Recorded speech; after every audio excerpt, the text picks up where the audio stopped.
welcome to The Explainer. I am so thrilled you're joining us today. If you've ever glanced at the California real estate market and felt just a little bit overwhelmed by the alphabet soup of titles people throw around, trust me, you are absolutely not alone. Between all the jargon and the intense legalese, it can honestly feel like you need a secret decoder ring just to figure out who has the authority to do what. But don't worry, we're going to clear all of that up today. We're going to look really closely at property management systems and real estate licenses, and we're going to do it in a way that actually makes sense.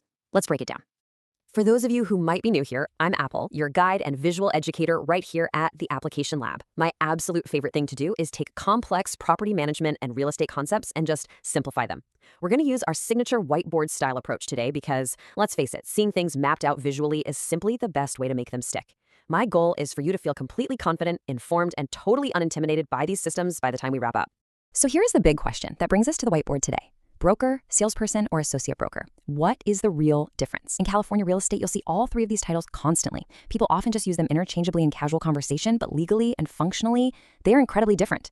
Yes, they all participate in licensed real estate activities, but who actually has the power to run their own business? Who legally needs a boss? And what in the world is an associate broker? Okay, let's dive into our lesson plan for today. 1. Welcome to the lab. 2. The real estate broker. 3. The real estate salesperson. 4. Meet the associate broker. 5.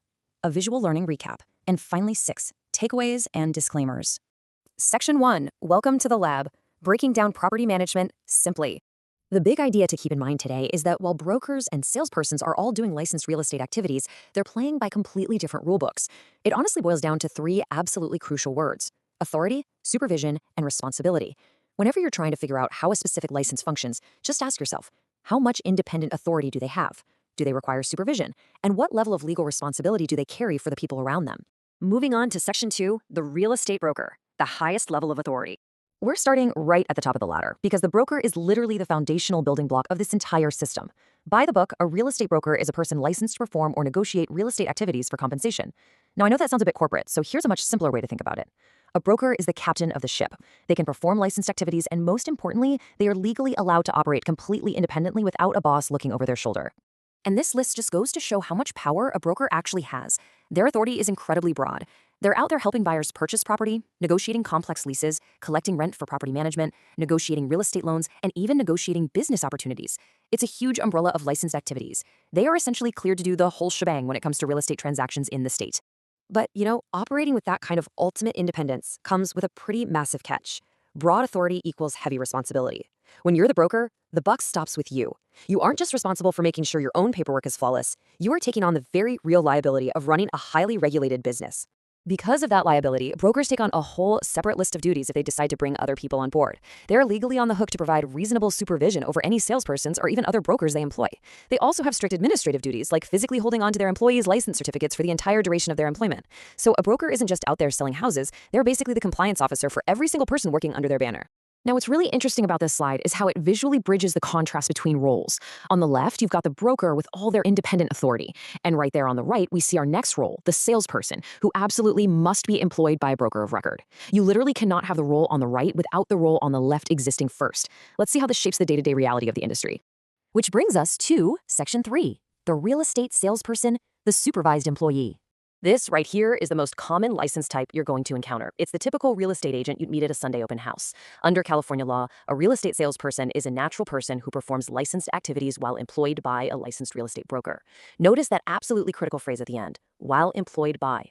That supervising broker is their broker of record. The salesperson is doing the selling and the leasing for sure, but the underlying legal framework belongs entirely to their broker.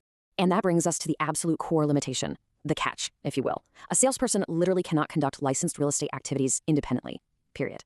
They have to be supervised by their broker of record at the exact time those activities are performed. If a salesperson decides to quit their brokerage on a Friday, there's no way they can legally go out and sell a house on Saturday. They have to hang their license with a brand new broker first. Next up, Section 4, meet the associate broker, the hybrid role. So we know what a broker is, and we know what a salesperson is. But what happens when you kind of mix the two together? Well, you get an associate broker, sometimes called a broker associate. This is someone who actually holds a full, complete real estate broker license. They've taken the extra classes, they passed the much harder exam, and they have the exact same professional qualifications as the broker of record. However, they actively choose to work under the supervision of another broker, essentially acting in the capacity of a salesperson. Now, you might be sitting there wondering, why on earth would someone go through all the trouble of getting a broker's license just to go work for somebody else? It's a really great question. The answer almost always comes down to wanting to show off their advanced experience and qualifications to clients without wanting the massive everyday headache of actually running a brokerage. They want to focus on their clients, not on supervising a bunch of other agents, managing complicated trust accounts, or handling corporate compliance. For many seasoned professionals, it really is the best of both worlds. All right, Section 5, Visual Learning Recap. Tying it all together on the whiteboard. Let's map these three roles out side by side so you can see exactly how they stack up. Look at the broker at the top. They operate independently, and yes, they supervise others.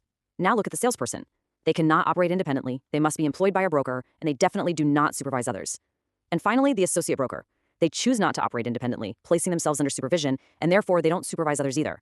So the crucial point is that while the daily activities might look identical to an outsider, the background structure is totally different. So, to sum it all up for you, it's the same general industry, but with completely different levels of authority and responsibility. Whether you're aiming to be the boss who carries the heavy legal weight, the energetic salesperson building a massive client base, or the highly qualified associate broker keeping things perfectly streamlined, every single role is a vital part of the California real estate ecosystem. Finally, Section 6, Takeaways and Disclaimers.